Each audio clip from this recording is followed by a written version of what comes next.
রমজানের ১৪ দিন চলে গেছে। সত্যি করে বলুন তো, আপনি কি সেই মানুষটা হতে পেরেছেন যেটা হতে চেয়েছিলেন? কত কুরআন পড়েছেন, কত রাত কেঁদেছেন, কতবার দোয়া করেছেন নিজের জন্য? যদি মনে হয় আপনি তেমন কিছুই করতে পারেননি, তাহলে এই ভিডিওটি আপনার জন্য, কারণ এখনও সময় আছে।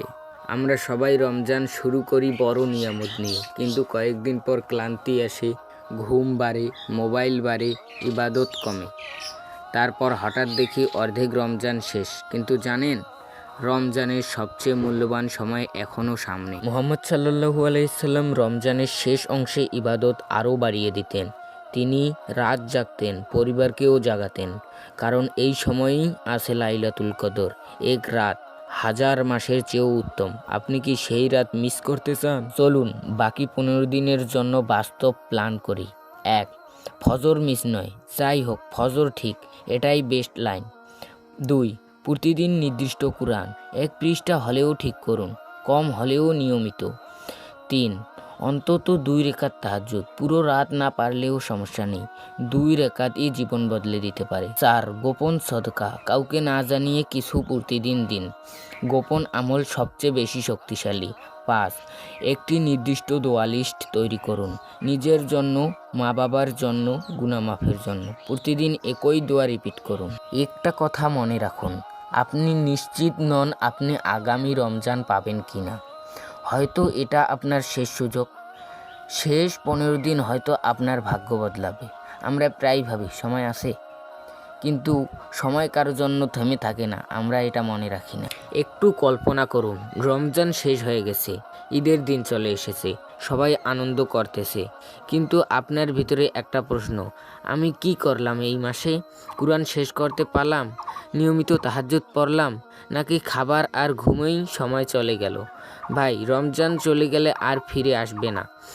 যে 15 দিন চলে গেছে সেটা আর ফিরবে না, কিন্তু বাকি 15 দিন এখনও আপনার হাতে। একটা রাত যা হাজার মাসের চেয়ে উত্তম।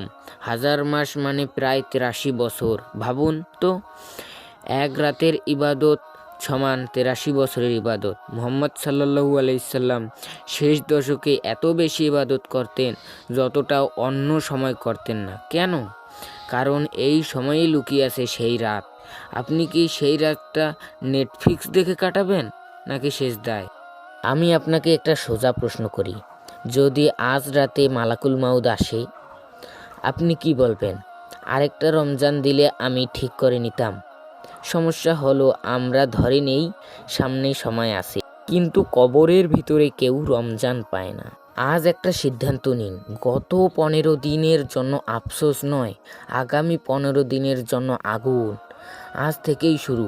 ফজর ঠিক, কুরআন ঠিক, রাতের 2 রাকাতও ঠিক। এই 15 দিন আপনার তাকদির বদলাতে পারে। কমেন্টে লিখুন, 15 দিন আমি সিরিয়াস। আরও একটা দৃশ্য কল্পনা করুন তো, কিয়ামতের দিন আপনার আমলনামা সামনে রাখা হয়েছে, আপনি দেখতেছেন একটা রাতের আমল পাহাড়ের মতো ভারী। আপনি অবাক হয়ে জিজ্ঞাসা করলেন, এই আমলটা কবে করলাম?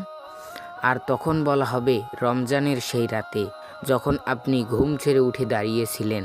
ভাই, মানুষের জীবনে বড় পরিবর্তন একদিনে হয় না, কিন্তু এক রাতেই সিদ্ধান্ত হয়ে যায়। এই বাকি 15 দিন হয়তো আপনার পুরো আখিরাতের দিক পাল্টে দিতে পারে। আজ রাতেই সিদ্ধান্ত নিন, আপনি সাধারণ থাকবেন নাকি বদলে যাবেন? ঝটপট কমেন্টে লিখুন। আর একটা কথা মনে রাখুন, এখন আপনার ভেতরের শয়তান সবচেয়ে বেশি চেষ্টা করবে এই শেষ 15 দিন আপনাকে ব্যস্ত রাখতে। হঠাৎ কাজ বেড়ে যাবে, ঘুম বেড়ে যাবে, ক্লান্তি বেড়ে যাবে, হঠাৎ মন বলবে কাল থেকে শুরু করব। এই কাল শব্দটাই সবচেয়ে বড় ফাঁদ। রমজানে যারা জেতে তারা কাল কাল করে না, তারা যখন শোনে তখন থেকেই শুরু করে। এই কথাটা একদম মাথার গভীরে সেট করে রাখুন। রমজান আমাদের দরকার না, আমাদেরই রমজান দরকার। বুঝলেন না কথাটা? রমজান মাস আমাদের দিয়ে কিছু করতে পারবে না, কিন্তু আমাদেরকেই রমজান মাস দিয়ে কিছু করতে হবে। এই মাস যদি আপনাকে বদলাতে না পারে, তাহলে আর কোন মাস পারবে আপনাকে বদলাতে? কমেন্টে লিখুন। আজ রাতটাই হয়তো আপনার জীবনের মোড় ঘোরানোর রাত। এই রকম শিক্ষণীয় ভিডিও আরও দেখতে চাইলে চ্যানেলটি সাবস্ক্রাইব করুন এবং সাথে বেল আইকনটি অল করে দিন। আল্লাহ হাফেজ।